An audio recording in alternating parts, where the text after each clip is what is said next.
Subscribe பண்ணுங்க. அப்படியே பக்கத்துல இருக்க பெல் ஐகானையும் பிரஸ் பண்ணுங்க. தனுசு ராசி மூலம் நட்சத்திர சனி பயிற்சி பலன்கள் 2025 முதல் 2027 வரை. வருகின்ற 29ஆம் தேதி மார்ச் மாதம் 2025 சனி பகவான் பயிற்சி பெறுவார். சனி பகவான் அர்த்தாஷ்டம சனியாக மூல நட்சத்திரக்காரர்களுக்கு பயிற்சி பெற்று அமர்வதால் எத்தகையான நற்பலன்கள் எத்தகையான தீய பலன்கள் என்பதை சிறு விளக்கமாகவே பார்த்து விடலாம். மூலம் நட்சத்திரம் கேது பகவானின் ஆதிக்கம் நிறைந்த நட்சத்திரம். எப்பவுமே கேது பகவானின் நட்சத்திரம் என்றாலே அவர்களுக்கு புத்திசாலித்தனம் அதிகமாக இருக்கும். ஆனால் கோபங்கள் கொஞ்சம் அதிகமாக இருப்பதினால் நல்லது கூடி வரும்போது தன்னுடைய கோபத்தால் அதை அவர்களே நாசம் செய்யக்கூடிய ஒரு சூழ்நிலையாகவே சில காலகட்டங்களில் மாறிவிடும். இதற்கு காரணம் கேது பகவானின் நட்சத்திரம் மட்டுமல்ல, உங்களுக்கு ஆரம்ப தசா கேது தசா, அதற்கு பிறகு சுக்கிர தசா, சுக்கிர தசா முடிந்தவுடன் சூரிய தசா, சந்திர தசா, செவ்வாய் தசா, ராகு தசா என்று தசாக்கள் மாறிக்கொண்டே இருக்கும். இந்த தசாக்கள் மாறும்போது அந்த தசாவை நடத்தக்கூடிய கிரகமாகப்பட்டது பாதகமாக இருந்தால்தான் இவர்கள் கோபக்காரர்களாக, கோபத்தால் குணம் கெட்ட மனிதர்களாக மாறக்கூடும்.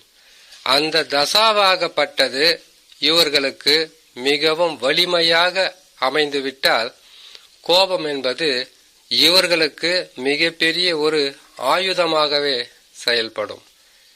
எப்பவுமே கேதுவின் நட்சத்திரத்தில் பிறந்தவர்களுக்கு புத்திசாலித்தனம் மட்டுமல்லாமல் மற்றவர்களை எப்பொழுதுமே அவர்கள் செய்கின்ற தவறை உடனுக்குடனாக சொல்லக்கூடிய மனிதர்களாக இருப்பது இந்த கேதுவின் நட்சத்திரத்தில் பிறந்த மூல நட்சத்திரக்காரர்கள். இவர்களுக்கு இந்த சனி பகவான் பயிற்சி பெற்று அர்த்தாஷ்டம சனியாக அமரும்போது குரு பகவானும் பாதகமாக அமருவார். ராகு கேதுக்கள் உங்களுக்கு நல்ல நிலையில் அமருவார்கள். ஆனால் எத்தனை கிரகங்கள் நல்ல நிலையில் அமர்ந்தாலும் உங்கள் சொந்த ஜாதகத்தில் லக்கினத்திலிருந்து அமர்ந்திருக்கக்கூடிய கிரகங்கள், அந்த கிரகங்கள் நடத்தக்கூடிய தசாவானது நல்ல நிலையில் இருந்துவிட்டால் 7.5 சனி, அர்த்தாஷ்டம சனி, அஷ்டம சனி, கண்டக சனி, இப்படி சனி பகவான் கெடு பலன்களை அதிகமாக தரக்கூடிய ஸ்தானங்களில் அமர்ந்தாலும் பெரிதளவு பாதகம் இருக்காது. ஆனால் இதே கிரகங்கள் தசாவாக நடத்தும் போது பாதகமாக அமர்ந்துவிட்டால் 7.5 சனி வரும்போது பல வகையான இன்னல்களும், ராகு கேதுக்கள் தவறான இடத்தில் இருக்கும்போது நம்பிக்கை துரோகங்களும், கஷ்டங்களும், நஷ்டங்களும், துன்பங்களும், அவமானங்களும் ஏற்படும். அது மட்டுமில்லாமல் 2025 முதலில் சனி பகவான் பயிற்சி பெறுவார். 2 மாதங்கள் கழித்து குரு பகவான் பயிற்சி பெறுவார். குரு பகவான் பயிற்சியான சில வாரங்களிலே ராகு கேதுக்கள் பயிற்சியும் உண்டு.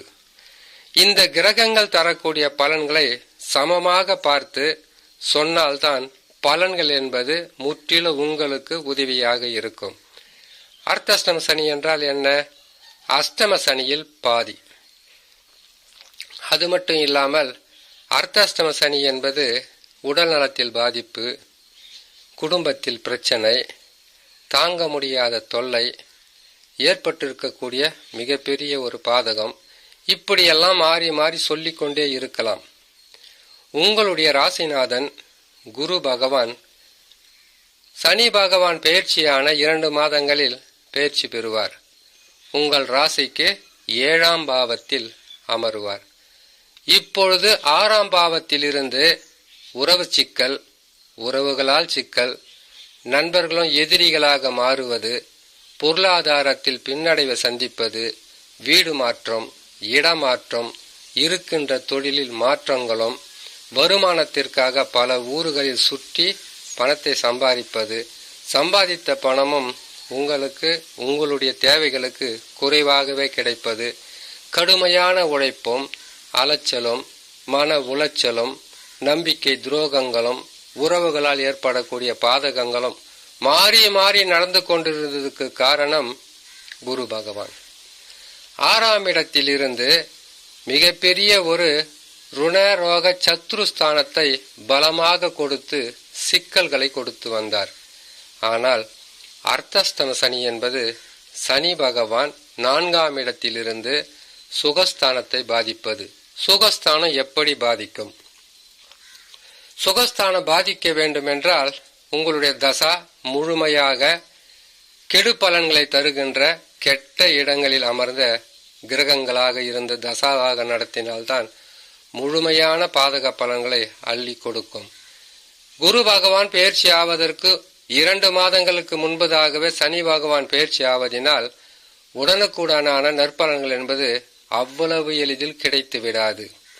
தூக்கமில்லாத தன்மை, கடின உழைப்பு, அதிகப்படியான வேலை சுமை, அதிகப்படியான எதிரிகளால் தொல்லை, உறவுகளால் சிக்கல், வியாபாரத்தில் பல வகையான போட்டி போராமை, எத்தனையோ துன்பங்களை மாறி மாறி கொடுத்து கொண்டே இருக்கும்.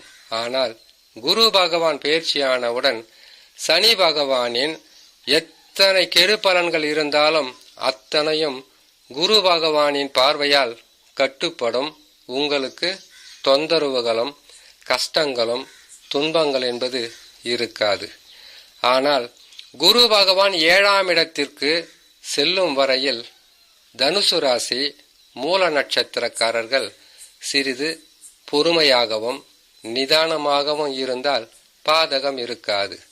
எத்தனை பலன்கள் உங்களுக்கு சொன்னாலும் பலனாகப்பட்டது மிகவும் வலிமையாக இருக்க வேண்டும். நற்பலன்கள் அதிகமாக நடக்க வேண்டும் என்றால் கட்டாயமாக உங்களுடைய ஜாதகத்தில் தசா நல்ல நிலையில் இருக்க வேண்டும்.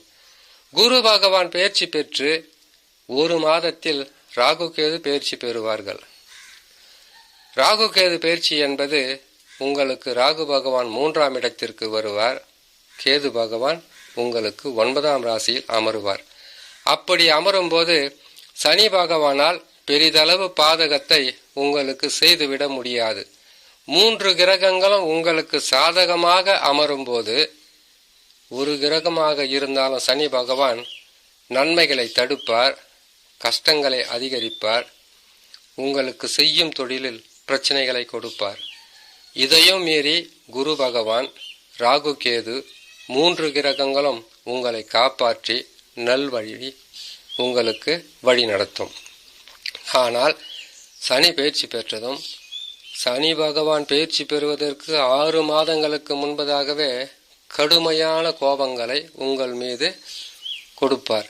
அப்பொழுது எண்ணற்ற பிரச்சனைகளும் தாங்க முடியாத தொல்லைகளும் வந்து கொண்டே இருக்கும். குரு பகவான் பெயர்ச்சியானதும் உங்களுக்கு ஏற்பட்டிருக்கக்கூடிய பாதிப்புகள் குறையும். குடும்பத்தில் ஏற்பட்ட கஷ்டங்கள் விலகும்.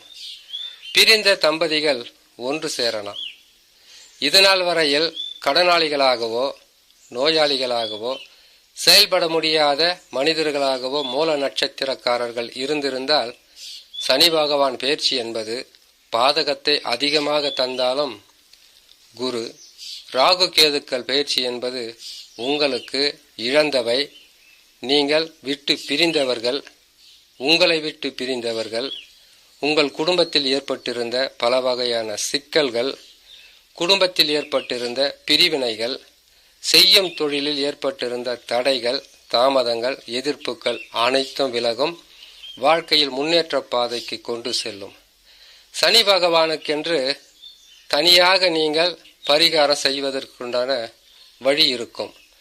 அருகில் உள்ள ஆலயங்களுக்கு சென்று சனிக்கிழமை தோறும் நவகிரகங்களில் இருக்கக்கூடிய சனி பகவானை வலம் வந்து வணங்குவதும், அருகில் உள்ள சிவனாலயங்களுக்கு சென்று நீங்கள் மாலை நேரத்தில் சிவபெருமானை தரிசனம் செய்வதும் உங்களுக்கு மிகப்பெரிய ஒரு நற்பலன்களை செய்யும் என்று சொல்லி இன்னொரு நல்ல பதிவில் உங்களை நான் சந்திக்கிறேன். நன்றி, வணக்கம்.